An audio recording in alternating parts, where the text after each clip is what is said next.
I want to end with one story about, well, two, sorry, two. One story is that Mom, when she decided that she would be, have her ashes scattered when she was dying. At first, she wanted to sit atop a hilltop with a great view.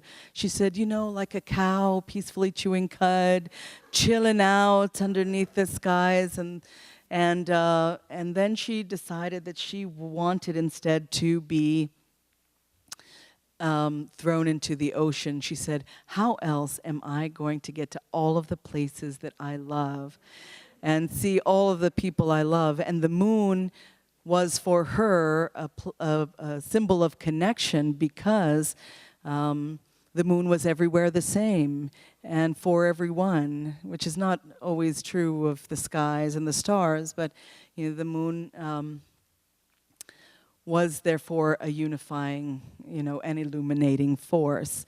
And I learned this incredible lesson. It was maybe 3 years ago. My daughter was sick. Suhaila was sick. I have a 2-year-old Savita too, but she wasn't with us then. And I heard this gigantic crash. And I came out into the kitchen, and what had happened is the cabinets, this is a couple years ago, had just basically fallen over.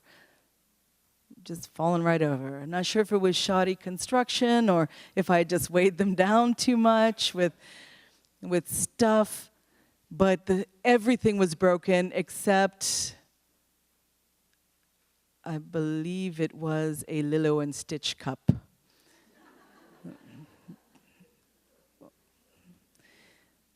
Everything was broken. Mom's wedding plates that she had brought from Spain when she went for a conference there. Teapots from China and Japan, belonging, I think, to my husband's family, as well as, you know, antique Chinese pots that Mom had collected on Jalan Surabaya in Jakarta. They have the markets. Really wonderful stuff that, because Mom was gone, I never used, right? Because I wouldn't want anything to happen to them. So it was a sort of terrible like 30 seconds. And then I realized, guess what, that my daughter, Suhaila, who had gotten to be a big girl, who was 3, was sick on the couch. Normally, because it was after dinner, she would have been helping to wash the dishes, and guess where the sink was? Right underneath those cabinets. And the weight of those cabinets would have injured her gravely, perhaps even killed her. And it was the fastest I've ever gotten over anything in my life. I looked at it, I was like, oh, destroyed. Oh, that's cool. Let's clean up. I was so cheerful. I realized I didn't really need those things to remember my mother or my grandmother, who would die shortly thereafter. That what I did need was, you know, I needed good stories, and I needed to be able to share stories to connect them, and that in those shards, everything, you know, nothing, it was all the same. It was sort of blended, right? There were no boundaries anymore in the shapes, and everything was just a mess. It took us hours to clean it up, but it was the greatest gift, that moment, one of the greatest gifts of that year. And I'm going to read a poem to you. It's Rumi, the Persian, the Sufi. A light in the same place are 10 lamps.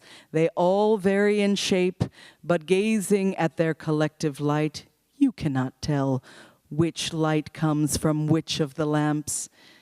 In the realm of the spirit, you find no partition whatsoever, no individuation, nothing, fana. So that fana means like void or emptiness, but it's a noisy emptiness. It's a bountiful one, right? As everything is destroyed, we find somehow, so in this economically challenging time, we find means for rebuilding stronger than before through our stories, which you have shared with us tonight.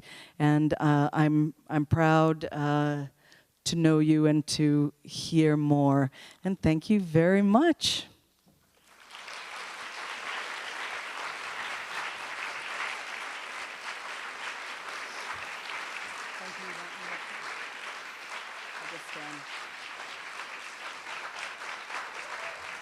Thank you. Oh, thank you guys.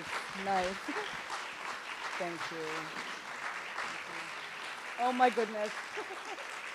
Thank you. Thank you so much. Thank you guys.